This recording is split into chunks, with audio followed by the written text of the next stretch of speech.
Welcome to The Practical Intuitive, where each Monday at 2 p.m. Pacific, 5 Eastern, where host Robin Fritz explores mind, body, and spirit for the real world. Because we are all intuitives and healers, and we must all learn to love ourselves and live that love every day.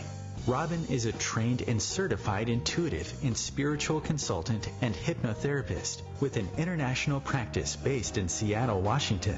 As the practical intuitive, she covers personal and business intuition, animal communication, mediumship, space clearing, past life regression, shamanic insights, energy healing, soul choice.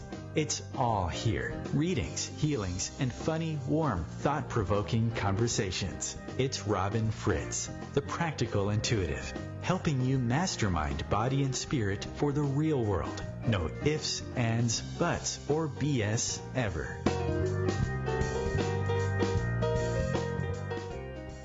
Welcome to the Practical Intuitive Mind, Body, Spirit for the Real World. My name is Robin Fritz, and we are live this afternoon in Seattle, Washington. So today is June 11th. Today is my parents' wedding anniversary, and they are both deceased. My dad died in 1994, and my mom 10 months later in 1995. So we have been talking in the last few shows, and another show coming up, we're talking about our deceased animal companions, but I thought we'd take a break from that this week just because my parents' wedding anniversary presents me with a really cool opportunity to talk with you about what our dead are up to in their afterlives, both what I know about my parents and the things that come up in mediumship sessions with clients. And I know that's a huge topic for all of us. Most of us are going to face losing our parents at some point, and most of us are close to them, and it's tough, you know. And even I've discovered, even if you're not close to them, even if you had a difficult relationship, there's a problem we have, and one is they're not there to actually have a conversation with your running through your head the difficult times you had as well as the good times. And sometimes we're damaged by how things happened in our lives, and a mediumship session, whether you use a professional medium like me or try to connect on your own, it's an opportunity for you to resolve some of the grief, even the grief that comes from being angry, as well as the grief of losing your beloveds, but also to get closure. So we're going to talk about that today.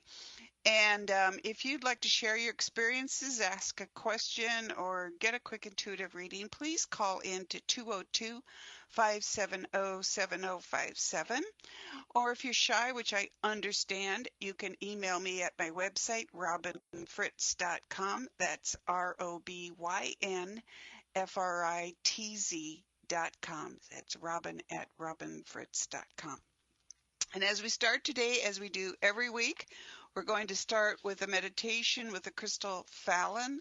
Fallon is a citrine Lemurian quartz, very rare crystal.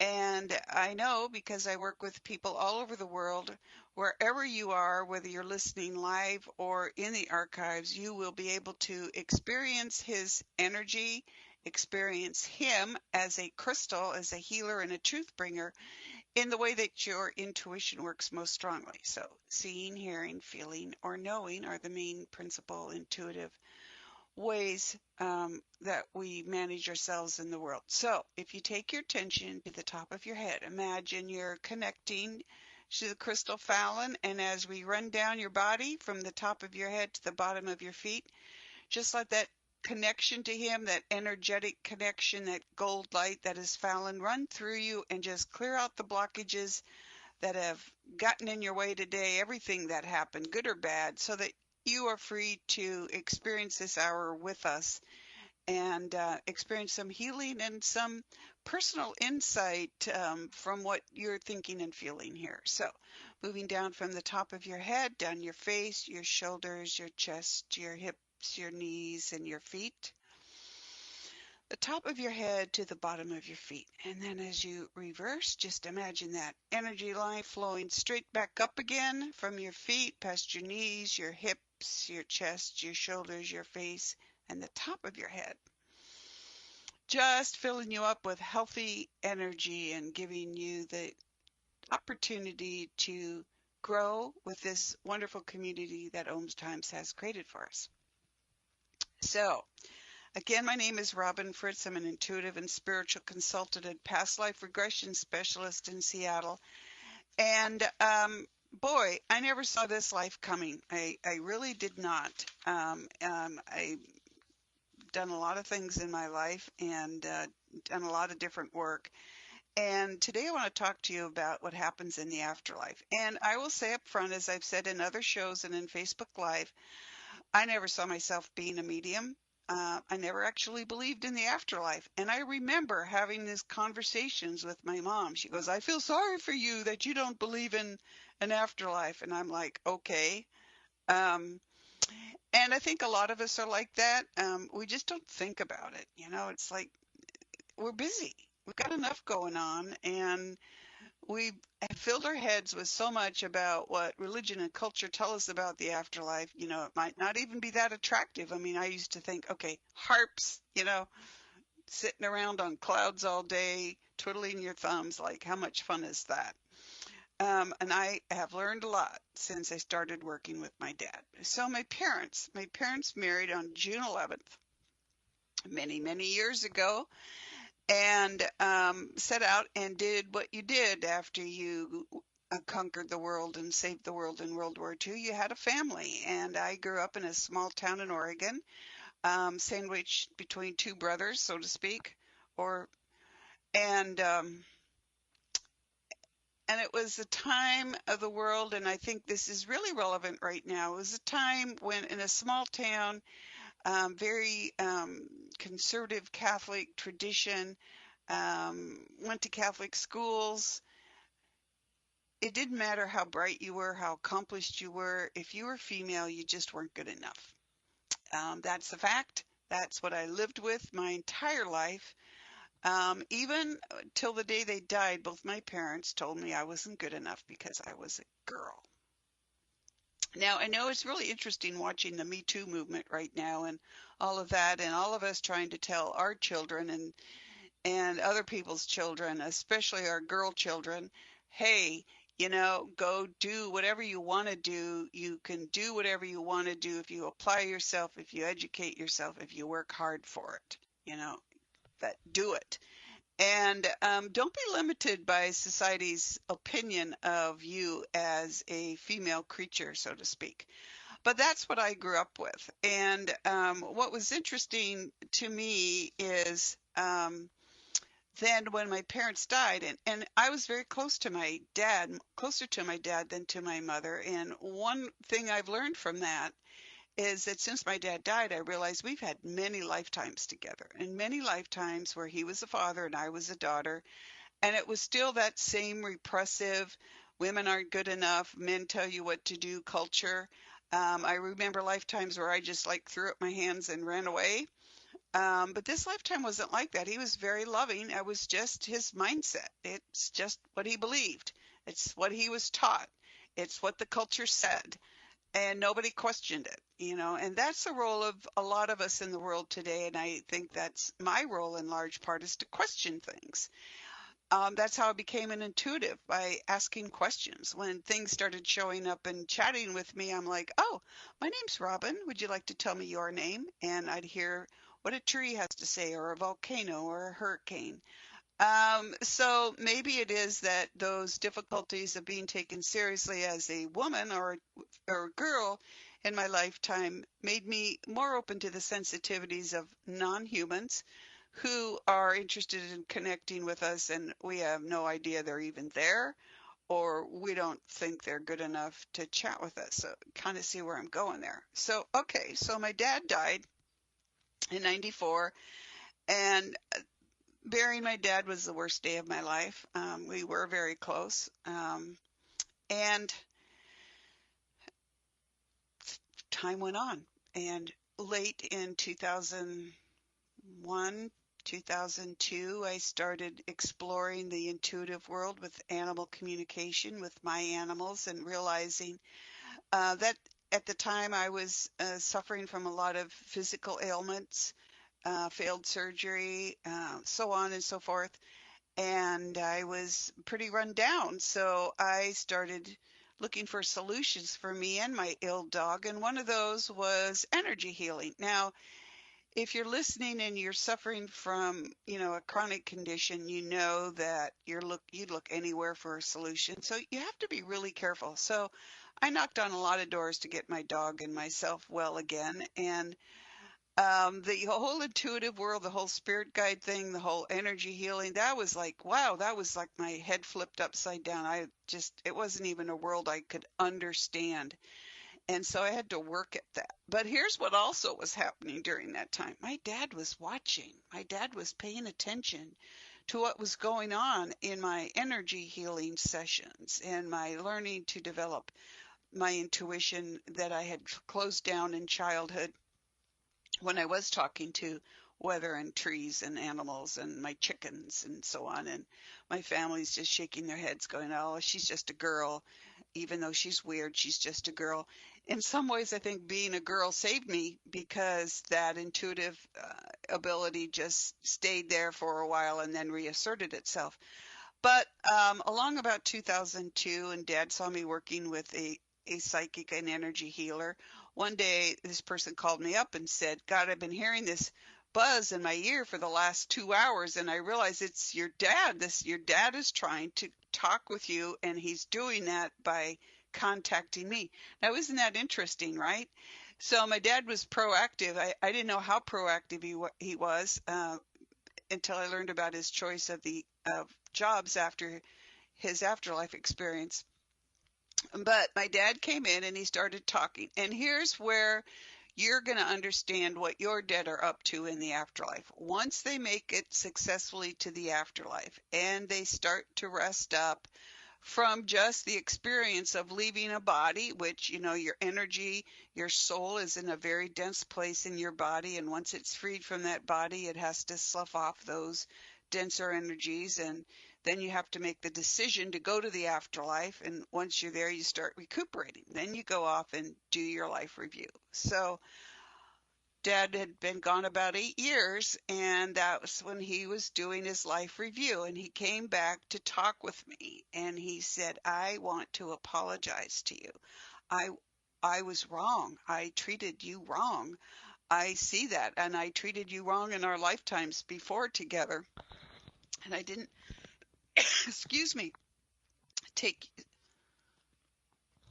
I didn't take you seriously as a woman.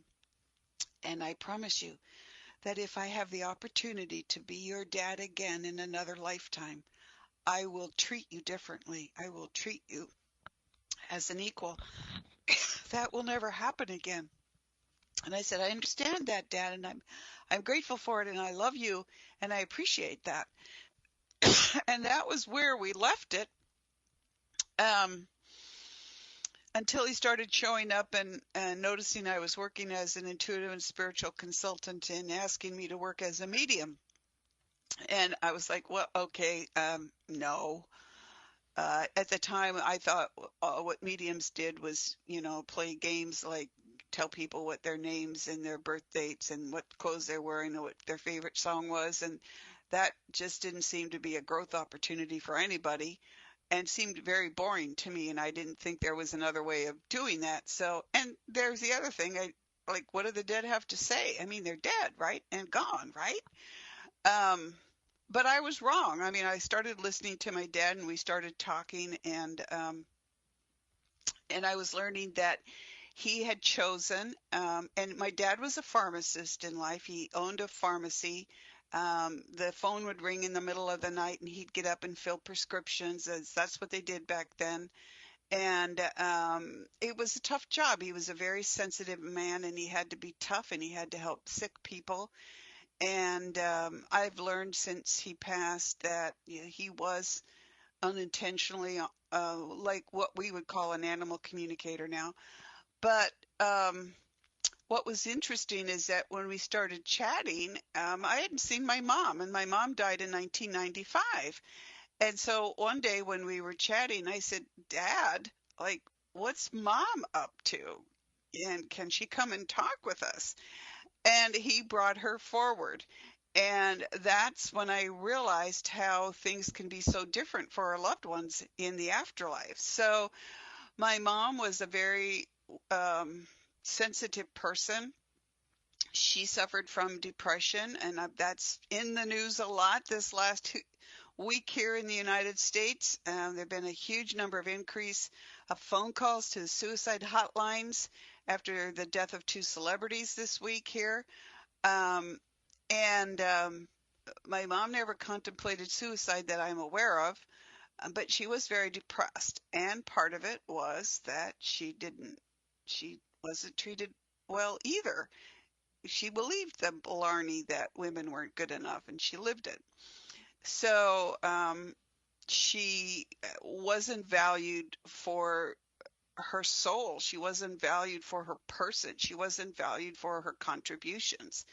And yet they had a good marriage. So I don't know how people work that out, but they did. But then my dad showed up, and we've gone through the apology for not treating me well. And then I asked my mom to show up, and we're almost ready for the break here. We'll get into this more after the break, but I want you to think about if your parents are deceased, or if they're not, great, I'm glad for you. If you know others who are deceased, family, friends, or even animals, what were they really up to in their lifetime? What are they thinking about when they died? And what are they thinking about now in their afterlife? So we'll talk about that after the break. Hang on. Call in 202-570-7057.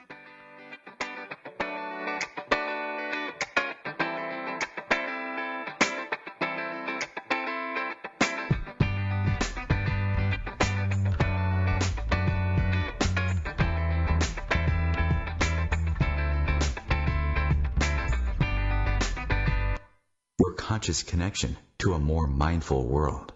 OMTimes Radio, IOM FM. Change and growth are part of natural life and also part of your spiritual life.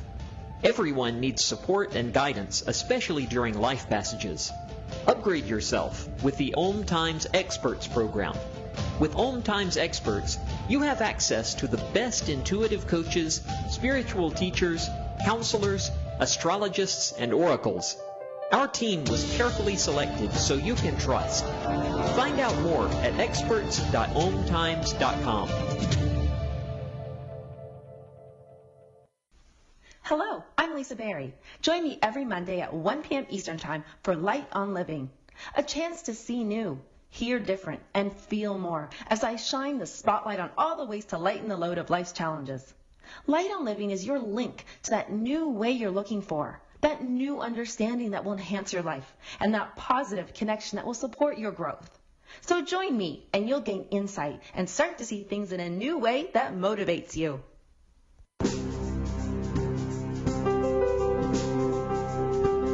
Shopping for yourself or loved ones? Check out the best rock shop around, Earthlight Rocks and Gems in Kirkland, Washington. Whether you're looking for metaphysical support or just love nature's art, Earthlight has it all. Raw rocks, crystals, tumbled stones of all kinds, carvings, cabs, fossils, tumblers, rare minerals in all price ranges, and books. They also have jewelry, including custom pieces and beads to make your own. Open 7 days a week, the Earthlight store has been around since 1988 and is run by Kim and Todd Valines. Find them online at earthlightgems.com, at Etsy at earthlightgems.etsy.com, or on Facebook at Earthlight Rocks and Gems. Have a question? Email Kim at the store, earthlightgems.com. And just for OMTimes listeners, receive 10% off orders over $50 at their Etsy account with coupon code EarthlightGems. That's earthlightgems.etsy.com or the store at earthlightgems.com. I'm Fidel Nsombo. I was born in a city called Bukavu in the Congo. We were a loving family, and then, boom, everything that I had disappeared in a single day. People think that when you are a refugee and they resettle you to America, and all your problems are done. They don't understand that that's the beginning of everything. I was not born a refugee. I was made one. It's time we welcome refugee families with open arms. Learn more at embracerefugees.org, brought to you by the Ad Council.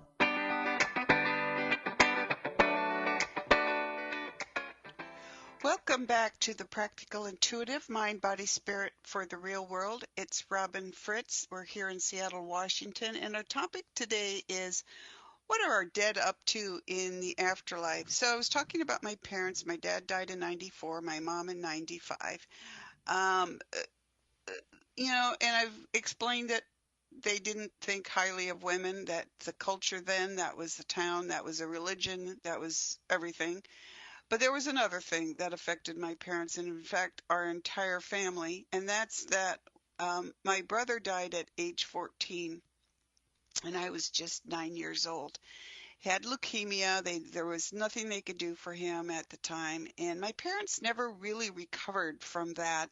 There was no grief counseling then. There was nothing. The community came out and, tried to take care of us, but my parents really suffered badly from that. They closed down emotionally, which happens, and it just gives you an insight into how human we are, whether we're or parents or not, we're still human. We still have things that affect us. So, naturally I was curious about them once my dad started talking to me about what was going on with them in their afterlife.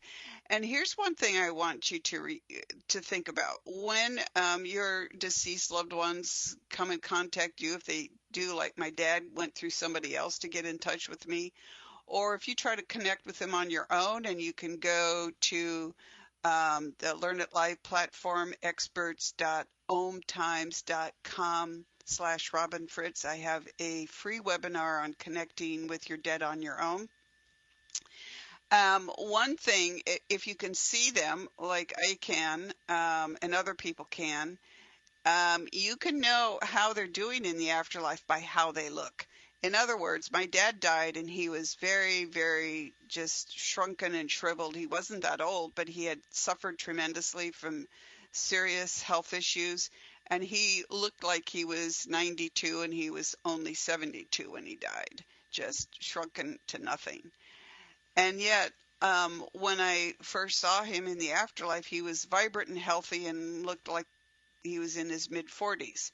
And this is the thing, once they go through their life review and start, processing their previous lives and that life, and just, out of curiosity, what did I want to do? What did I do? What got in the way? What helped me? What am I going to do next to grow my soul? My dad had done that process, and he had chosen his next job, and that was to stay in the afterlife and run what I call a way station for dead things on the other side, which is the first place all the dead go to when they actually make it to the afterlife. So there's lots of way stations out there. So when I asked my dad about my mom, and my mom shows up, she looked just like she did when she died. And I'm like, uh-oh, I know she hasn't done her life review yet. So in a sense, my mom was my first client, talking to her about what was going on in her afterlife and what she was thinking. So I'm going to hold that rest of that conversation because I know we have a caller if she's still on the line. Tanya, are you there? I am, Robin. How are you? I'm great. Thanks for calling in. Where are you calling from today? I'm calling from Seattle. Oh, cool. Okay. Welcome to sunny Seattle, right? Yeah, it's beautiful today. Can I ask you to speak up? I can't quite hear you today. Yeah, absolutely. I've got you on speaker, but I will actually get up against my face. Is that better? There, yeah. Yes, it is beautiful today after that wild weekend we had with the storms rolling through. Crazy. So what can I do for you Robin, today, Tanya? You and I have worked together before. You've been to my house, and I've been out to meet with you and Fallon. I'm Zaki's mom. I don't really want to give my last name, but that ought to maybe. I'm sorry, you're what? I'm having trouble hearing you. Yeah. So I'm Zachary's mom. Oh, okay. Hi. How are you? Hi. I'm doing okay. Good. I'm so glad to hear from you. Yeah, I'm glad you're doing this today. It's a topic that has been weighing kind of heavily on me lately. I definitely am feeling... Thinking about your mother, Tanya? Thinking about my mother, yeah, feeling really just out of sorts. Like something is... There's something I need to know, and I don't know what it is, but it is just... It's itching my brain right now, and I can't narrow it down. There's a growth opportunity for you there. Yeah. So what did you want to chat about? I just kind of wanted to check in and see how my mom is doing. Last time we talked about her, she was kind of hanging out, had conversations with her own guides and said, I'm staying here until my grandson gets his own set of tools.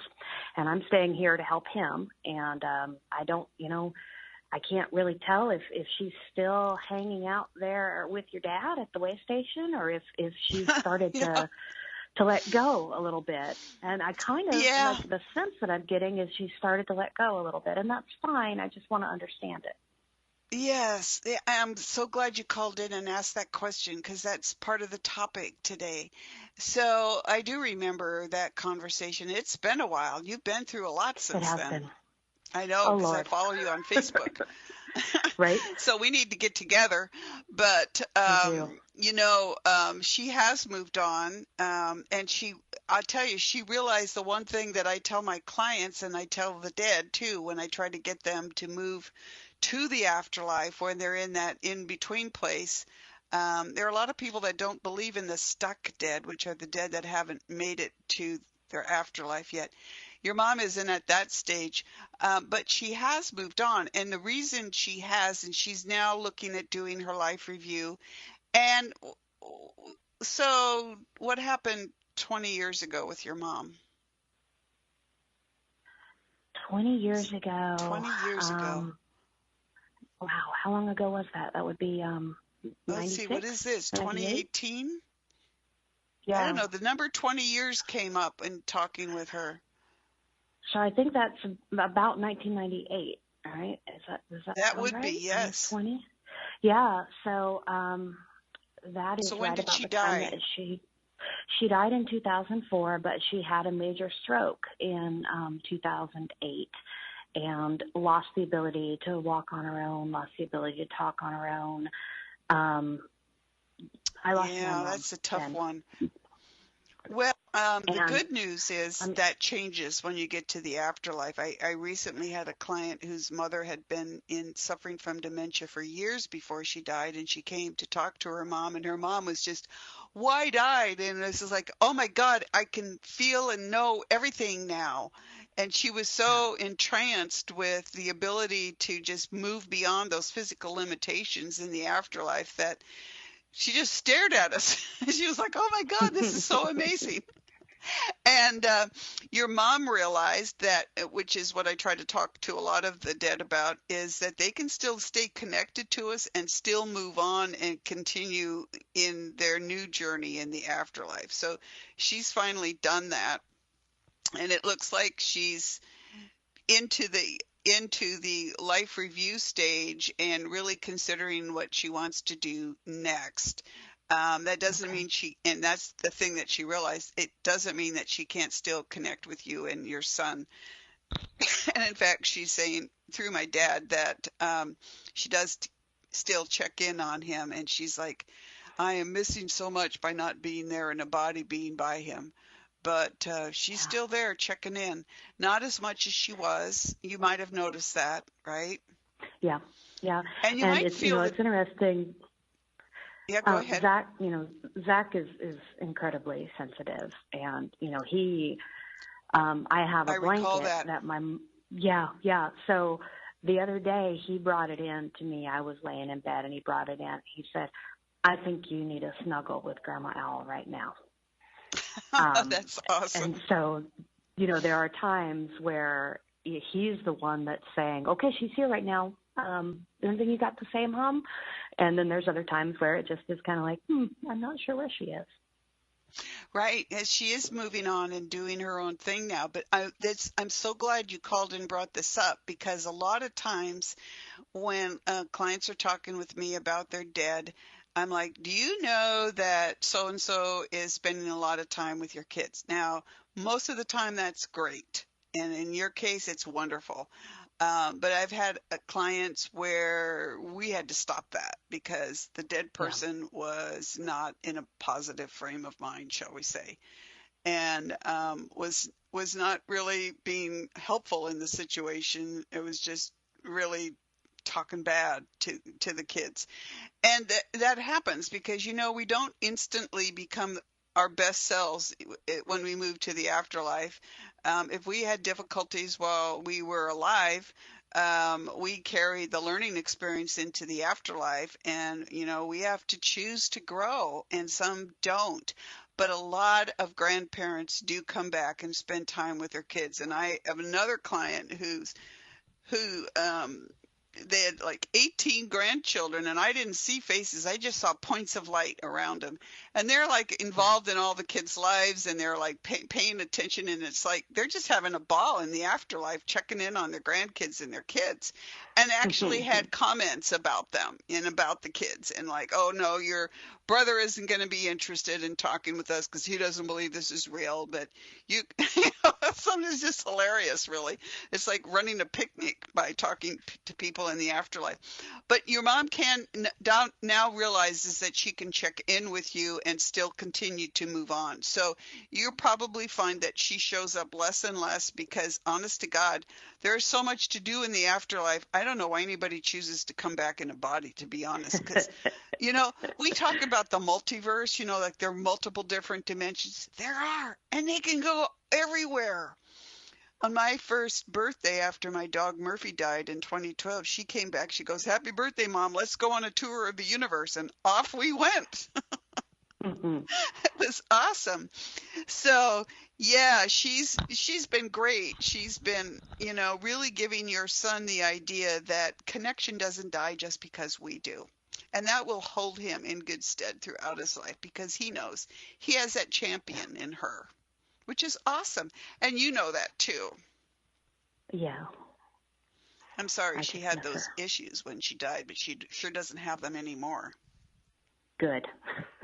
So does that help? I'm glad to hear. It does. Thank you, Robin. I appreciate it. Good. And actually, I have found my crystal, and I want to get together with you and Fallon because I can't quite hear her name yet. Oh, cool. I would love to get together with you. Are you up to driving these days? Yeah. I'm, broke my toe again. Yes, I know. Last week. Oh, no. So I'm in a last right week? now. I missed that. All right, Tanya. Yeah. Let's talk. Let's talk and set a time to get together. And thanks so much for calling in today. Thank you, Robin. Have a great day. Thank you. Take care. Bye-bye. Bye. So we are definitely going to continue, and I thank Tanya for calling in, and we are definitely going to continue the subject of what our dead are doing in their afterlives, because it's not just a one-show deal, and I'm happy taking phone calls. So we're going to talk more about what our dead are up to in their afterlives, but we're for like 4 minutes from the next break. So let me tell you a little bit more about my mom when she showed up. So my mom shows up when my dad and I have had multiple conversations. And I was like, Dad, like, what's Mom up to in the afterlife? And Dad said, she's not doing anything. She doesn't want to look at her life.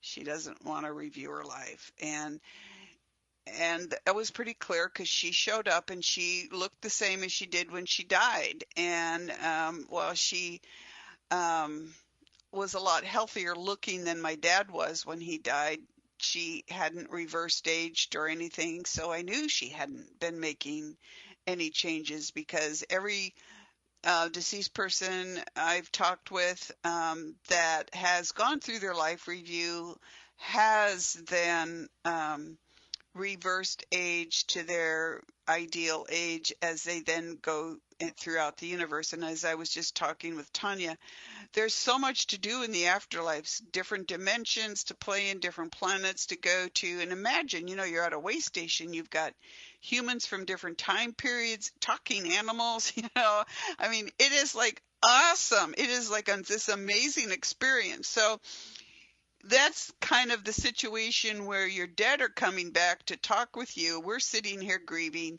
We may be living in the same home that we lived in when they died. We may be doing the same job. We may be eating the same foods.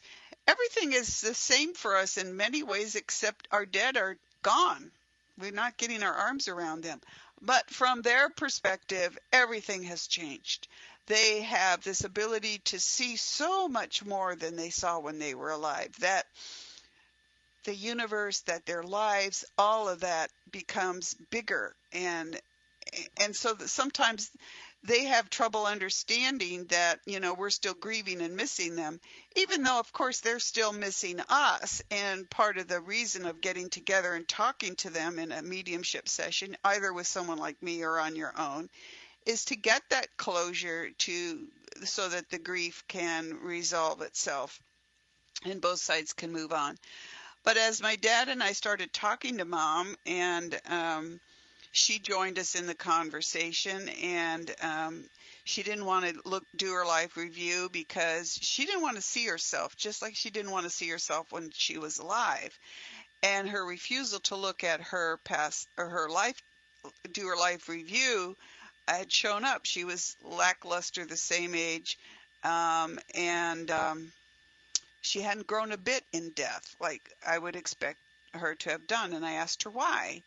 And she looked at me, and she looked at the work I was doing as an intuitive, and she said she wasn't worthy. And I said, what aren't you worthy of?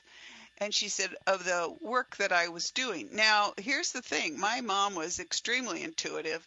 She just ignored it in her lifetime. When we got together, we would see and experience all kinds of things. And actually, after she died, I wondered if those experiences would stop, that it was somehow something that the two of us together could do, but I wouldn't be able to do on my own. Obviously, that wasn't true. Hang on. We'll come back after the break to wrap it up for today.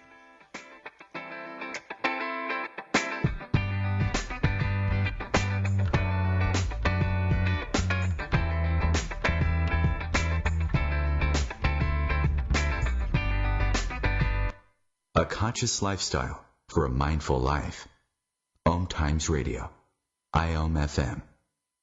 Ascending Hearts is no ordinary dating site, but a spiritual dating site with a purpose, to link you with your soulmate.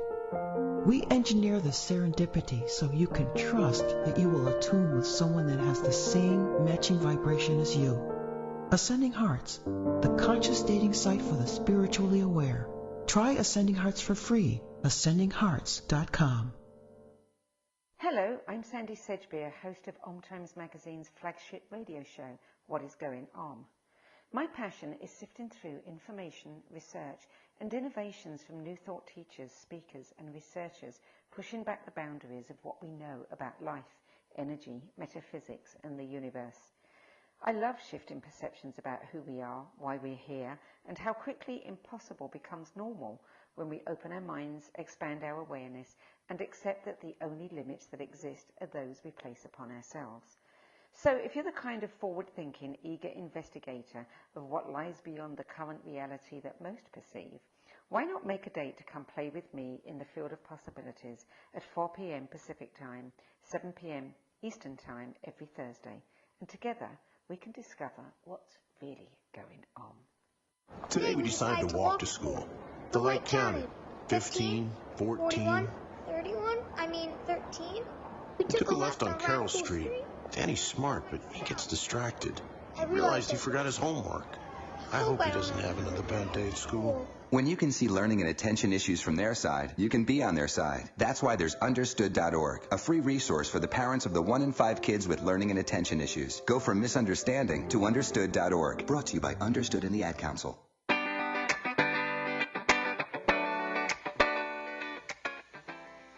Welcome back to the Practical Intuitive Mind, Body, Spirit for the Real World. It's Robin Fritz. We're live in Seattle, Washington. And I just wanted to tap back quickly into the conversation with my caller, Tanya, earlier. If you have deceased parents, deceased family members, but particularly the deceased parents, and your children are suddenly talking to imaginary friends, they may not be imaginary friends, because the grandparents really come back a lot and spend time with the grandchildren. And why is that? Well, because they're grandparents, right? Partly, but also because the grandchildren, usually younger kids, can really connect with them easier than we can. They don't have the doubts and the insecurities that we as adults do, and they don't even think twice about the fact that they're having this conversation. It's real to them, and it is real. So if that's happening in your household, you might go, okay, so my parents are dead, or my grandparents, and who is this person checking in with my kid? And ask the kid, who are you talking with, and what do they look like? And you may discover, and it could be pretty fascinating and a lot of fun. So we're back to a conversation about my dad and my mom is there. She's looking not so good. She's clearly not done her life review. And here's the thing.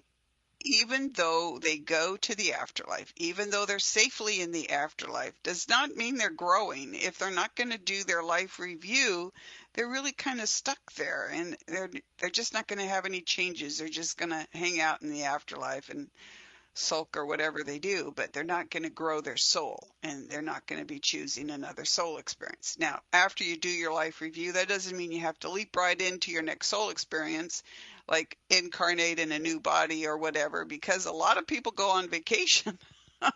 Really travel the universe, see other places on the planet, hang out and drink Mai Tais on the beach in Hawaii. I mean, like, wow, what is it about Mai Tais on the beach in Hawaii? God, I know so many dead people doing that.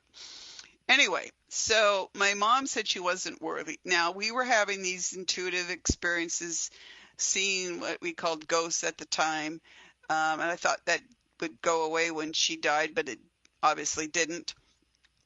And my mom is talking about that ability that I had, and she said she wasn't worthy of doing that work. And I said, what are you talking about? We did this for years together, talked with ghosts, saw things, knew things were going to happen. I mean, we both knew things were going to happen, and then we're trying to frantically track down the people involved to tell them. And I said to Mom, don't you see that now? Don't you see that you always had that ability?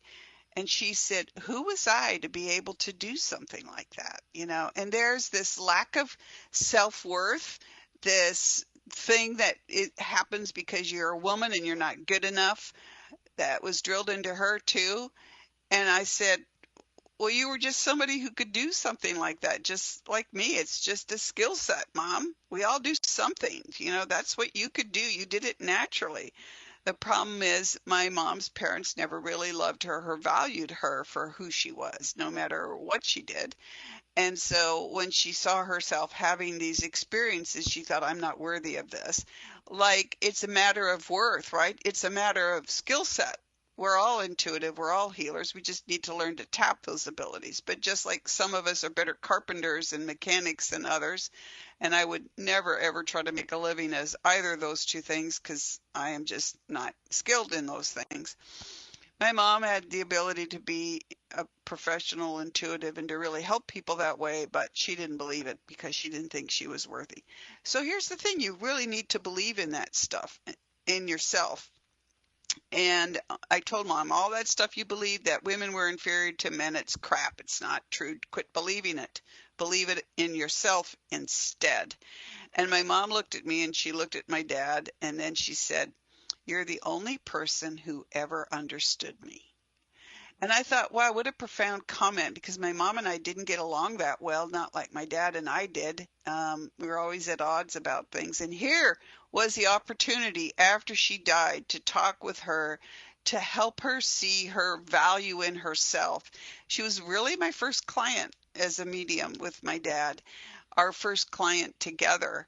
And as a consequence of that, she developed this belief in herself. She went and did her life review, and then she decided that she was going to come back. And she did. And she reincarnated. And she's growing up in a different country as a female child. And what did she want? She wanted to experience love. Now, here's my dad, on the other hand, going like, what the heck? Didn't you feel loved with me? And, that's really very poignant because, it just shows you that even when we're out of our bodies and we're in the afterlife and we're exploring things, we have our doubts. We have like, wow, was that the right thing? What happened? What's going on there? How can we help him? And I remember because my dad and I had a conversation on their wedding anniversary, June 11th, back in 2014. I was waiting for a client to show up to talk to her dad. And, my dad and I were chatting, and I was saying, happy anniversary. And, and he started talking about regret. And he said he wondered if he had served my mom, his wife, properly during their marriage. Did she not feel loved by him, that she had to reincarnate to feel love? What could he have done better? Why did she need to reincarnate to experience love? And that's a heartbreaking conversation, because here I'm talking with my dad, and he's chosen his new life, which is to remain in the afterlife and help other people. And now he's wondering, did I do the right thing as a husband? As I know I didn't do the right thing as a father to a daughter. And I'm going to change that if I can. And my gosh, did he ever, because we never thought we'd have a chance to work together. And here we are now working as equals, working with people in the afterlife. And my dad is very open to the experiences and the experiments that I do to try to help the stuck dead, and the whole system that I've created to do that. And in a future show, I'll tell you how I broke the afterlife, which kind of made him mad at me for a while. But my gosh, I mean, he'll round up his fellow way station managers. And my daughter wants to do this. Can we all join in and do this? So we had the chance to heal that relationship, to heal the father-daughter dynamic there, to be equals now, while I'm still in my body. So that's pretty awesome. So you never know what that's going to happen. But here he is talking about regrets.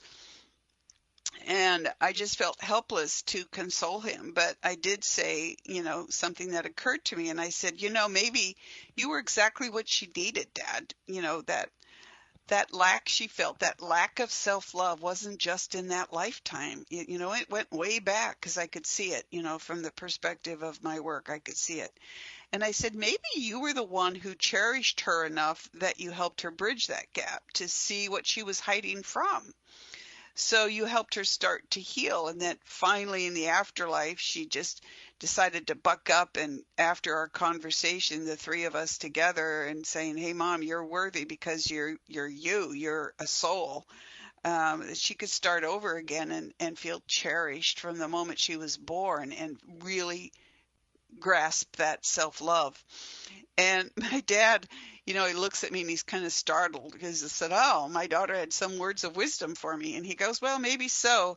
And he smiled, and I think that helped both of us, and it's a reminder that we're all still human, even if we're dead in the afterlife. And we still have hopes and concerns and regrets and desires, and we still love, and that's really cool, isn't it? And so I hope you're thinking about, your loved ones in the afterlife, and, operating on the idea that, they're there and they're learning things and continuing to learn things. And it's amazing and it's wonderful, and take the opportunity to try to connect with them on your own, right? Because we can all do that. It, you might not be as clear as working with a professional medium, but you still have that opportunity, and go for it. Set a time to talk to your beloved parents in the afterlife, or anyone, or any animal, any human that you've lost, and see what happens. But when you're talking with your parents in the afterlife, and this is one of the things I wanted to bring up today because of my parents' wedding anniversary. Well, our parents are dead and they have been our parents. They're off on an entirely different adventure in the afterlife. So while they do check in with us, as our caller here showed, and as I have said, they do check in with us. They do check in on their grandkids. They do check in on their kids. They are off having this new experience. So they're out there in the multiverse, proving what science can't, that, there's more out there than we realize. And so while we're living our busy lives, right, are we thinking of them 24/7? Sometimes if it's new, or sometimes if we haven't resolved either our grief or our problems with them or whatever it is, especially if the death was sudden, it's a process. Resolving grief is a process. Becoming accepting of the fact that you're in different places now, that's a process, and you can take as much time as you want. I'm not going to tell you there's a limit or time limit to grief, that you should be better now, or there are people like, it's been 3 years, you should get over yourself. No, grief is grief. You get over it when you get over it. You move on when you're ready to move on. There'll always be a hole in you that misses that body that you loved so much. But that soul that was in that body is still there. That soul piece that was your parent still stays in the afterlife, even if they reincarnate. So when relatives have died, I said, hey, Dad, so-and-so is coming, and get Mom, tell her to get her rear end over to your way station. And she shows up. Okay, how can she show up if she's reincarnated? Because there's a soul piece of her that is still in the afterlife. That's my mom there. So even if your loved ones reincarnate, when you die, they're going to come there to the way station and give you a big hug. They may help you over if you haven't gone to the afterlife yet. I've certainly had enough of those happen. Encouraging their loved ones, hey, get out of that gray zone and get over here right now. It's pretty awesome. And so you will see them again, and that's awesome, right?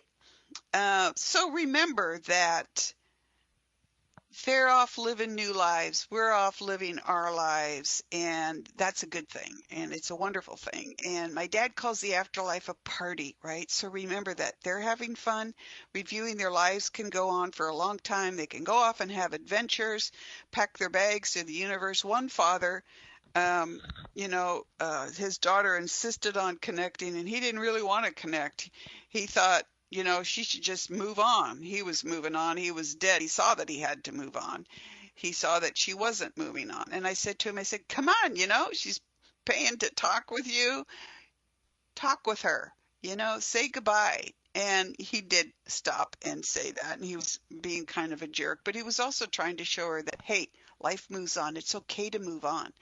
And then he picked up his golf clubs and went off to golf the universe because, hello, there are golf courses in the afterlife. Like, who knew? So I want to thank you for joining us today. Next week, our crystal expert, Kim Valines, will be here before she takes a summer break to go rock hunting and everything else that she does to run her incredible business. Kim Valines of Earthlight Rocks and Gems in Kirkland, Washington. You can find them at earthlightgems.com. They have an Etsy site. She's offering a nice discount for OMTimes listeners, but she'll be here to share some stories about crystals and her work. And the following week after that, we're going to be talking again about animals in the afterlife and the dying, the euthanasia issue, the saying goodbye, and what I call the happiness talk. The time when people sit down with me and is it time to say goodbye? Is it time to let them go? What do they want? And so I'll share some fun stories about that, and we'll learn more about what our animals are up to in the afterlife. Now, obviously, I have tons of stories about what happens in the afterlife, and so we'll be covering those in future shows. But if there are topics that you want me to cover, do call me, email me, tag me on Facebook at The Practical Intuitive Robin M. Fritz, whatever. because my show is here for you. It's for all of us to grow in love together. My mom is here on earth in a new body, growing in love, and I just wish us all the best in connecting with our beloveds in the afterlife. And I want to thank you for joining us today. And join me each week at Facebook Live on the Humanity Healing page. Today we talked about our loved ones. Topics are wide-ranging. If you would like to work with me, I offer personal and business intuition, mediumship clearly, animal communication, a variety of space clearing I call space cooperating, and I'll be talking about that in more shows. But as a past life regression specialist, I can help you look at past lives and not just help you resolve issues and concerns that you have in this life, but to bring skill sets from previous lifetimes into this lifetime. Oh, that is so awesome. And spiritual journey, spiritual awakening, to really know how beloved you are, how important you are to the universe, growing your soul. That's what we're here for. And let's all grow it together in community. So as we close for today, let's ground you back down into your bodies, cross your hands over your heart, and breathe into the palms of your hands. And as you do that, just know that our palms offer healing centers in our palms. So you can always just put your hands on any part of your body that hurts, on your animals, on your loved ones, and just invite them to experience love. And as you breathe into the palms of your hands, feel that energy going there. Hold your hands in front of your mouth and just breathe on it. Just imagine that breath as energy, and then cross your hands back on your heart. You're grounded back into your body now. Thank you for joining us today, and we will see you next week. Take care. Goodbye.